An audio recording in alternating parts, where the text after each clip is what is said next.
A veces por moda, gran parte de los jóvenes dicen que sufren depresión y que son bipolares, cuando en realidad pues es un problema mucho más serio que sentir únicamente tristeza o sentirse achicopalado, como dicen muchos por ahí. Vamos a escuchar la siguiente información. El trastorno bipolar es un conjunto de trastornos del ánimo que se caracteriza por cambios notorios en el humor, el pensamiento, el comportamiento y la capacidad de realizar actividades diarias. Solemos creer que si lloramos y al instante reímos es señal de bipolaridad. Esto es totalmente incorrecto. Nuestras emociones incluso tienen un máximo tiempo de 25 minutos, por lo que el cambio brusco de emociones es hasta cierto punto algo muy común. El trastorno bipolar, en cambio, no es un estado de ánimo pasajero o un estado donde pueda pasarse de una emoción a otra en un corto lapso de tiempo. Este trastorno afecta al individuo durante meses o años por etapas, donde la calma y el comportamiento normal se intercala entre los episodios maníacos y la depresión. El trastorno bipolar no es fisiológico ni tampoco ambiental exclusivamente, es multifactorial, lo que significa que existen muchos factores genéticos y ambientales que, integrados, originan el trastorno. Pero a pesar de los avances en materia de salud, los padecimientos mentales siguen siendo un tema tabú en la sociedad. Las personas que tienen algún trastorno mental prefieren mantenerlo en silencio antes de externarlo, aumentando así el riesgo por no estar bajo tratamiento. Vamos a abordar este tema del trastorno bipolar desde el punto de vista psicológico y desde el punto de vista médico también, y para eso saludo a Adriana Ortiz. Ella es psicoanalista. Ella nos va a aclarar varias dudas que tenemos en torno al trastorno bipolar. Y también tenemos a Mario Eduardo Pérez Ordorica. Él es psiquiatra. Los saludo a ambos y les agradezco mucho que nos den esta entrevista para Código Salud esta mañana. ¿Cómo están? Muy bien, gracias, Adriana.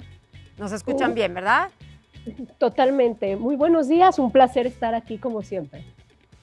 Bueno, vamos a iniciar. ¿En qué consiste básicamente el trastorno bipolar? Porque como que de unos años para acá se puso muy de moda esto de bipolaridad, es bipolar, no le hagan caso, no le hablen, está loco, ¿no?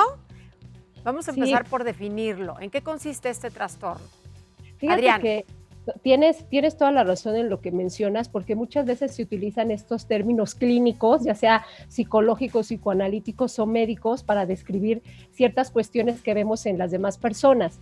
También el trastorno bipolar era conocido, o antes era llamado trastorno maníaco depresivo, y justo como lo mencionaban en un inicio, iba a consistir, es un trastorno que puede llegar a ser grave y limitante para la vida de la persona, ya que van a oscilar en emociones extremas, ¿no? Por un lado está la fase maníaca, que se refiere a toda esta parte en donde la persona se siente con mucho mayor energía, más eufórica, con ganas de hacer todo. Nosotros decimos que hay megalomanía, es decir, siento que puedo hacer cualquier cosa y eso los puede hacer tomar decisiones de riesgo, ¿no? Como apostar, como ir de compras compulsivas y demás.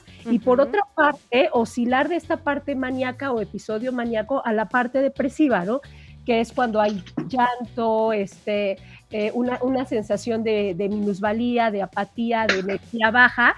Entonces, imagínate una persona que está viviendo constantemente en estas emociones, sin que realmente lo pueda controlar a voluntad, ¿no? Por supuesto. Mario, ¿cómo se puede saber si una persona es bipolar? ¿Cómo podemos saber? Bueno, claro, debe de cumplir varios síntomas. Sí, aquí habría que definir que no existe solo un tipo de trastorno bipolar, sino existen varios. ¿Cuáles nosotros son? Como psiquiatra, existe básicamente dos tipos. Uno, el tipo bipolar, el tipo bipolar tipo 1 y el tipo bipolar 2, ¿sí? Y que se van a diferenciar especialmente por una situación, que es el que hagan manías o hipomanías. Aquí algo básico para realizar el diagnóstico es la existencia de las manías, ¿sí? Esto es lo que nos va a dar el diagnóstico. La manía va a ser un estado exaltado totalmente tanto de energía. La gente necesita dormir muy poco. Sí, algunos pueden sentir que son extremadamente productivos por este exceso de energía, pero en una manía, a diferencia de una hipomanía, pierden también parte del juicio, lo que hace que se pongan en muchas situaciones de riesgo, por ejemplo, en juego, conductas sexuales de riesgo, consumo de sustancias, compras innecesarias, al grado que pueden llegar a perder su patrimonio o llegar hasta el ponerse en situaciones de cárcel. ¡Qué barbaridad! Y bueno, ¿cómo podemos tratar a una persona que es diagnosticada con trastorno bipolar, Adriana? Pues mira, finalmente la idea de que el doctor Eduardo y yo estemos aquí es justo el hablar de que el trastorno se trata de manera multidisciplinaria, porque evidentemente puede necesitar de algún tipo de medicación, que él es el experto y nos puede comentar, pero también de terapia psicológica, justo para poder ir lidiando con estos vaivenes en las emociones, ya que también repercute en sus relaciones interpersonales, porque finalmente, como lo mencionaba Eduardo, al estar en estas fases maníacas o en fases depresivas, hace difícil la convivencia con los demás, empieza a haber problemas a su alrededor y también inclusive en el trabajo, ¿no? Porque puede haber un bajo rendimiento laboral, claro, o escolar, porque cabe mencionar que este tipo de trastorno se presenta en la adolescencia, pero principalmente en los adultos jóvenes, entre 20 y 30 años. Es el rango de edad en el que se presenta el trastorno. Es el rango con una mayor prevalencia, ¿sí? Pero imagínate que estás en la universidad o estás empezando tus primeros trabajos y entonces eso hace muy difícil. Por eso se requiere de la intervención médica para hacer una evaluación general y que pueda haber algunas otras enfermedades que estén relacionadas o que haya comorbilidad. Uh-huh. Y en el aspecto psicológico, para tratar todas estas cuestiones de fondo, ¿no? Que puede haber algún trauma, mucho estrés, por supuesto, uh-huh, y de ahí su tratamiento. La parte médica, Mario Eduardo, háblanos un poquito de cómo es tratado un paciente con trastorno bipolar. Claro, hay que tomar en cuenta que muchas veces hay un gran tiempo de tardanza en el diagnóstico. Pueden llegar a tardar hasta 10 años a partir de que comienzan a recibir un diagnóstico. Sí, y esto es debido a que muchas veces solo han hecho un episodio maníaco o un episodio hipomaníaco y lo que prevalece son las partes depresivas o los episodios depresivos. ¿Nos puedes definir, perdón, Eduardo, qué es un episodio maníaco y el otro episodio? O sea, me gustaría mucho que quedara claro eso. Claro, como te decía, son los episodios maníacos, van a ser periodos que tienden a durar un X número de días, es variable, pero normalmente tomamos 2 semanas, en donde ellos van a tener una gran parte de energía, ¿sí? Mucha más de lo normal. Uh-huh. Pueden tener verborrea, que es hablar rápido, ¿sí? Ellos sienten una gran claridad en sus pensamientos, ¿sí? Sus pensamientos van muy rápido y eso a veces para ellos es difícil contenerlos. Muestran una desinhibición que normalmente no mostrarían. Sí, y esto se ve reflejado tanto en sus conductas, por ejemplo, de consumo de sustancias, ¿sí? Tienden a emborracharse más o a utilizar drogas que normalmente no usarían, uh-huh, o a tener, por ejemplo, compras excesivas, ¿sí? A pesar de poder de no ser cosas necesarias. Eso es un episodio maníaco. Eso es un episodio maníaco. Uh-huh. ¿Sí? También muestran una gran energía sexual, ¿sí? Y una desinhibición sexual, ¿sí? Hacen comentarios, mandan fotos, buscan mucho esto. Tienen una disminución muy importante en sus horas del sueño, ¿sí? Sin sentirse cansados. Y creo que esta es una parte muy importante, porque muchos podemos tener alteraciones del sueño, ¿sí? Pero al día siguiente estamos cansados. Claro. Ellos no. Ellos no. Es como si se hubieran recargado en 2 horas, 3 horas de sueño. Qué barbaridad. Y bueno, médicamente, ¿cómo se trata este trastorno? ¿Qué medicamentos? Claro, el trastorno bipolar es un trastorno que conocemos desde hace muchísimo tiempo. De hecho, la descripción de manía ni siquiera es reciente, ¿no? El cambio de nombre a trastorno bipolar sí es reciente por la connotación que tuvo pues negativa durante mucho tiempo el hecho de llamarlos maníaco-depresivos. Ya. El tratamiento se va a basar en reguladores del ánimo. ¿Sí? Esas sustancias, su principal acción, como su nombre lo dice, va a ser el intentar un equilibrio en el estado de ánimo para lograr que el paciente no esté fluctuando entre las manías y las depresiones. Ahora, como lo decía la cápsula al principio, esto no sucede en pocos días o en pocas horas. ¿Sí? Estos son trastornos, o sea, son episodios que duran varias semanas normalmente y que tienden a remitir. Y dependiendo del paciente, habrá quien llegue a caer otra vez en depresión y después venga una manía o viceversa. Entonces, lo que buscamos con el tratamiento es eso, evitar que tengan estos ciclos, ¿sí? Claro. Especialmente con el uso de sustancias. Ahora, dependiendo del tipo de paciente, vamos a planificar su tratamiento, ya que muchas veces la monoterapia, o sea, el uso de un solo medicamento para tratarlos, va a ser complicado o no va a ser suficiente. Bien. Entonces, ese es nuestra primer herramienta que tenemos, ¿sí? Y después es el uso de antipsicóticos, sobre todo antipsicóticos de los que llamamos de segunda generación, que tienen efectos, aparte de controlar los episodios psicóticos, que no todos los pacientes maníacos van a tener, ¿sí? Sobre todo los llegan a tener cuando están en las fases más graves, pero no todos los dan. Sin embargo, estos medicamentos sí tienen un efecto en la regulación anímica y nos permiten evitar tanto que caigan en la depresión como que hagan manías. Claro. Adri, yo te quiero preguntar, ¿cómo son las relaciones afectivas con personas que tienen trastorno bipolar? ¿Cuál es la diferencia, por ejemplo? Pues imagínate todo lo que hemos hablado ahorita, que son complejas, porque finalmente estamos acostumbrados a tener un cierto tipo de personalidad, ¿no? Uh-huh. Y en esta personalidad, pues tú te vas relacionando, pero imagínate cuando esto cambia, pareciera, o sea que no es así, pero pareciera que de repente eres una persona y de repente eres otra persona. Claro. Entonces eso cambios muy abruptos.